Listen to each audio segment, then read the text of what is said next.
right, guys, we're going to keep the show going. Next comic coming to stage, she was in the Boston Comedy Fest. You've seen her on True TV. Give it up for Evie Aronson!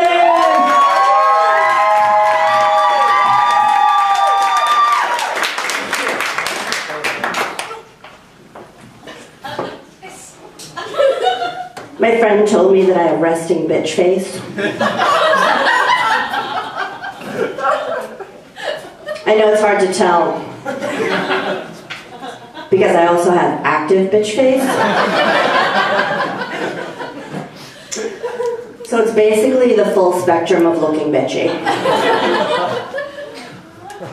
I used to feel bad about using the word bitch to describe my face.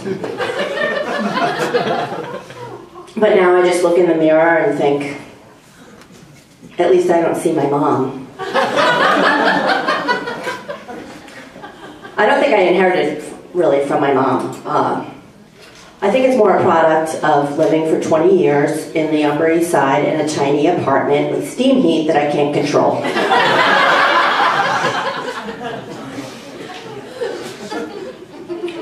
Oh, you know what? Maybe I got it from my dad. Because actually, the things I got from my dad are very loud nose blowing. And oddly enough, facial hair. So, thanks for the bitch face, Dad. Yeah, I'm originally from Long Island. I am from Shoreham. That is where they built a nuclear power plant. That should explain a lot about me. A lot of people don't like the Long Island accent, right? They think it sounds very wrong. I have to tell you, I've gotten a lot of voiceover work in New York with this accent. Your call is very important to us. Please remain on the line, and your call will be answered in the order in which it was received. Long Islanders add an extra S to their words, too. They say, "Hey, Margie, do you need anything? I'm going to the stores."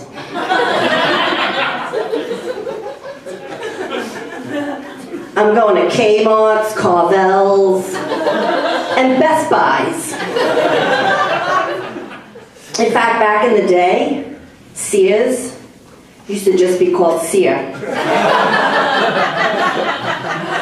And then it came to Long Island. Oh, when I was in 4th grade at snack time, I used to sit under the teacher's desk and I opened up a psychiatric help booth under there, like Lucy from Peanuts. And the other kids would line up and they would give me a Twinkie, you know, and I would give them advice. Which is ironic because now that I'm grown up, during my coffee break at work, I just sit under my desk talking to myself, eating a box of Twinkies.